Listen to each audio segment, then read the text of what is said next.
यकीन करना मुश्किल है कि महज 120 घंटे के अंदर पाकिस्तान के 304 सैनिकों के चिथड़े उड़ा दिए गए। बलूच लिबरेशन आर्मी ने महज 5 दिन के अंदर यह साबित कर दिया है कि पाकिस्तान टुकड़े टुकड़े होना शुरू हो चुका है। अब तो हालात ये हो गए हैं कि बलूच के लड़ाके खुले हाईवे पर पाकिस्तानी सेना के काफिलों पर सीधे आत्मघाती हमले कर रहे हैं। कुछ रिपोर्ट्स में दावा किया गया है कि अगर यही हालात रहे तो बलूच लिबरेशन आर्मी बहुत जल्द बलूचिस्तान को पाकिस्तान से आजाद करा लेगी।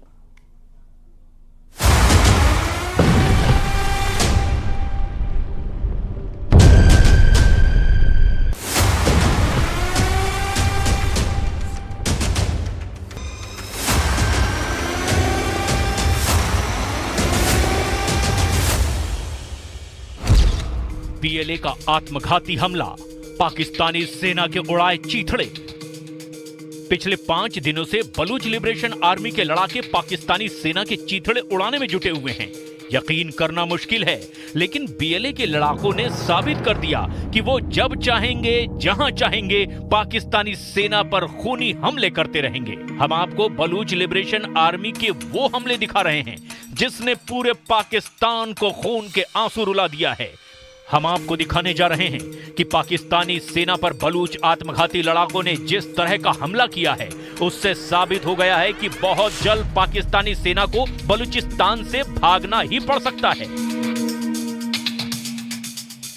11 मार्च को जहां बीएलए ने पाकिस्तानी सैनिकों से भरी ट्रेन को हाईजैक करके 214 पाकिस्तानी सैनिकों को मार डाला था, वहीं दूसरी तरफ 16 मार्च को क्वेटा से 150 किलोमीटर दूर नोशकी में 90 पाकिस्तानी सैनिकों से भरी बस को उड़ाकर उन्हें मार डाला है। बलूच लिबरेशन आर्मी के हमलों की टाइमिंग और तरीकों को लेकर पाकिस्तानी सेना में कोहराम मचा हुआ है।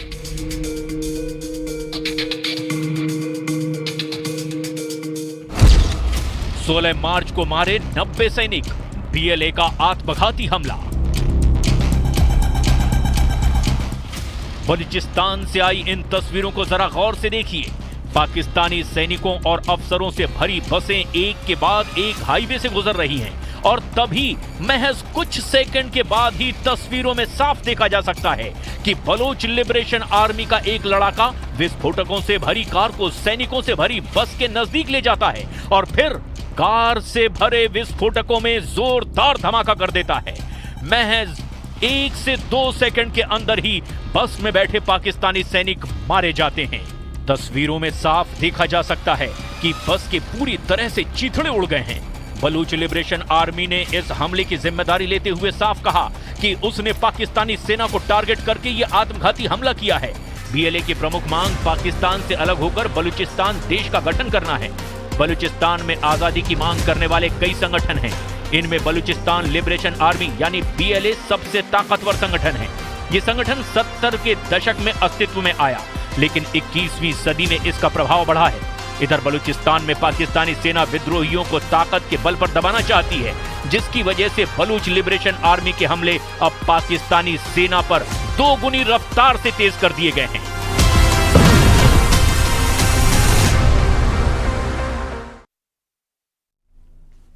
पिथौरागढ़ के ऊंचाई इलाकों में एक बार फिर से भारी बर्फबारी हुई है। गुंजी में बीते रोज रुक रुक कर बर्फबारी हो रही है। कई इलाकों में यहां 2 फीट से ज्यादा स्नोफॉल हो चुकी है। गुंजी और आसपास के इलाकों में बर्फबारी होने से चाइना बॉर्डर को जोड़ने वाले लिपू लेक रोड पर आवाजाही ठप है। यहां व्यास घाटी के अलावा दारमा और मिलम घाटी में जमकर स्नोफॉल हुआ है। उत्तरकाशी के ऊंचाई वाले इलाकों में बर्फबारी हुई है। गंगोत्री धाम में भी बर्फ गिरी है। पूरे पहाड़ बर्फ की सफेद चादर में ढके हैं। तो वहीं मौसम विभाग का कहना है कि अभी ऊंचाई वाले इलाकों में और बर्फबारी हो सकती है और स्नोफॉल के बाद पहाड़ों में कड़ाके की ठंड फिर से लौट आई है। बर्फबारी देखने को मिल रही है। इस समय गंगोत्री धाम में हमें गंगोत्री धाम का नजारा आप देख सकते हो। किस तरह से जो बर्फ है गंगोत्री धाम मंदिर के ऊपर है और ये पहाड़ी है, इसके पीछे पूरी तरह से बर्फ से लकदक है और कितनी खूबसूरत यहाँ घाटी है, यहाँ धाम है, जो बर्फबारी के बाद और सुंदर नजर आता है। आप तस्वीरें देख सकते हो किस तरह से जो देवदार के पेड़ है पूरी तरह से बर्फ से ढके पड़े हैं और ऊपर का नज़ारा हम गंगोत्री की जो ऊंची पहाड़ियाँ है उसका नज़ारा अगर आपको दिखाएं तो इस समय वहाँ पे बर्फबारी हो रही है और लगातार पिछले 2 दिन से मौसम इसी तरह का बना हुआ है और अच्छी खासी बर्फबारी ऊपरी क्षेत्र हो या फिर गंगोत्री धाम में रात के समय हो रही हो। आने वाले समय में भी मौसम विभाग का यही कहना है कि जो गंगोत्री धाम में अच्छी खासी बर्फबारी देखने को मिल सकती है। अलबी परमार, न्यूज़ 18, गंगोत्री धाम, उत्तरकाशी। पहाड़ में सीजन की सर्दियों में भले ही बिना बारिश और बर्फबारी के गुजर गई हूं, लेकिन मार्च में हो रही बारिश और बर्फबारी कई मायनों में राहत लेकर आ रही है। ऊंचे इलाके में स्नोफॉल हो रहा है, जहां ग्लेशियर्स के लिए ये किसी वरदान से कम नहीं। वहीं मौसम का ये बदला मिजाज जल संकट से भी कुछ राहत दे सकता है।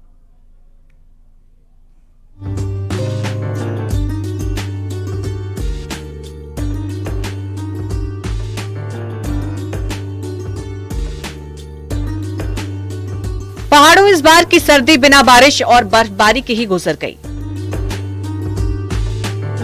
लेकिन सर्दियों के बाद पहाड़ का मौसम काफी बदला है। आलिम यह है कि ऊंचे इलाकों में मार्च के महीने में एक बार नहीं बल्कि कई बार बर्फबारी हो गई है। लगातार हो रही बर्फबारी से पहाड़ों में जहां ठंड एक बार फिर लौटी है, वहीं ग्लेशियरों को भी बर्फबारी से नया जीवन मिला है। हालात ये है कि मार्च से पहले जो ग्लेशियर पूरी तरह काले नजर आ रहे थे, अब वो सफेद चांदी की तरह चमक रही है। जानकार भी इस बर्फबारी को पर्यावरण के लिहाज से काफी फायदेमंद मान रहे हैं। बर्फबारी अभी हुई है तो इससे भी जरूर फायदा क्लाइमेट को होगा, क्योंकि जो पहाड़ थे, जो ग्लेशियर्स हैं, उनमें जो सालाना बर्फ गिरती है, उन्हीं बर्फ से हमारे नदियों का उद्गम होता है। तो जरूर इसका कहने का हमको फायदा मिलेगा, लेकिन उतना जो सर्दी में हमारी बर्फबारी एक हैवी स्तर पर होती थी, उतनी ना होकर अभी कम हुई है। ऊंचे इलाकों में हो रही बर्फबारी से ग्लेशियर तो नजर आ ही रहे हैं, साथ ही सूखे जैसे हालात से भी राहत मिली है। मार्च में हो रही बर्फबारी से जहां जल संकट दूर होने की उम्मीद है, वहीं खेती और बागवानी के लिए भी मौसम का ये बदलाव काफी फायदेमंद हो सकता है। असल में बीते कुछ सालों में पहाड़ों में पारा लगातार बढ़ रहा है, जिसका नतीजा ये है कि हर साल 480 mm बारिश भी कम हो सकती है। वायुमंडलीय जो तापमान बढ़ रहा है, तो ये 30 सालों में जो मैंने बताया कि ये जो तापमान बढ़ा वो लगभग 0.03 डिग्री प्रति वर्ष की रफ्तार से बढ़ा, और जो वर्षा में जो कमी आई इन 30 सालों में वो लगभग 480 mm के करीब ये बारिश में कमी आई। पहाड़ों में इन दिनों बदला मौसम का मिजाज भले ही कुछ दिक्कतें भी ला रहा हो, लेकिन पूरे उत्तर भारत के लिए ये किसी वरदान से कम नहीं है। बारिश और बर्फबारी से जहां चढ़ रहे पारे पर कुछ लगाम लगी है, वहीं आने वाले दिनों में इसके अच्छे नतीजे देखने को मिल सकते हैं। न्यूज़ 18 के लिए किशन जोशी के साथ विजयवर्धन उप्रेती की रिपोर्ट।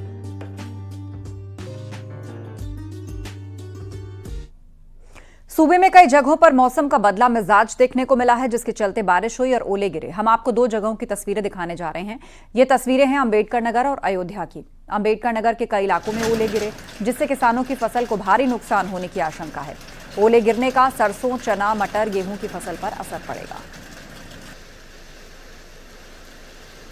तो अयोध्या और अंबेडकर नगर में किस तरह बारिश के साथ ओले गिरे हैं, उसकी तस्वीर हम आपको दिखा रहे हैं। ओले गिरने से फसलों को नुकसान हो सकता है, जिसमें खास तौर पर सरसों, चना, मटर और गेहूं की फसल शामिल हैं।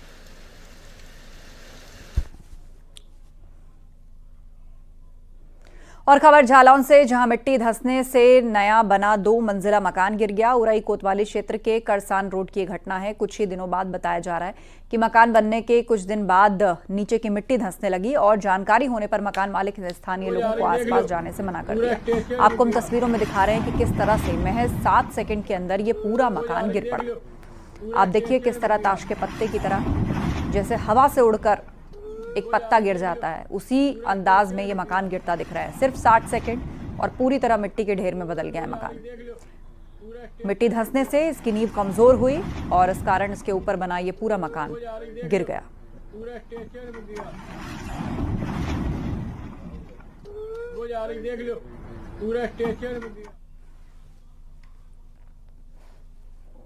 और खबर ललितपुर से, जहां खेतों में विशालकाय मगरमच्छ दिखने से हड़कंप मच गया। थाना जखलौन इलाके के जीरोन गांव की घटना है और बताया गया है कि जीरोन गांव में आज सुबह जब ग्रामीण खेतों पर काम करने के लिए गए तो उन्हें खेत में विशाल मगरमच्छ दिखाई दिया। ग्रामीणों ने तत्काल घटना की खबर वन विभाग और पुलिस को दी।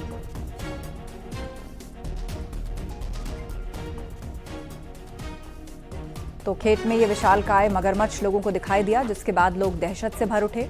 ललितपुर की ये घटना है। ग्रामीणों ने फौरन इसकी सूचना वन विभाग और पुलिस को दी है। थाना जखलौन इलाके के जीरोन गांव की ये घटना। बताया जा रहा है कि जीरोन गांव में आज सुबह जब ग्रामीण खेतों पर काम करने के लिए गए तो यहां खेत में उन्हें विशालकाय मगरमच्छ दिखाई दिया।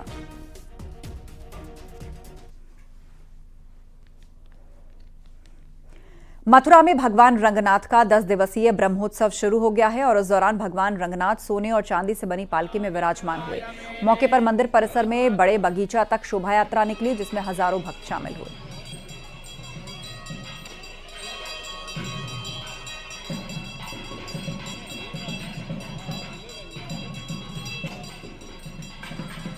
तो मंदिर परिसर में शोभा यात्रा निकाली गई। मथुरा से तस्वीर हम आपको दिखा रहे हैं, किस तरह धर्म ध्वजा फहराई गई। भगवान रंगनाथ का ब्रह्मोत्सव जो है वो शुरू हुआ है।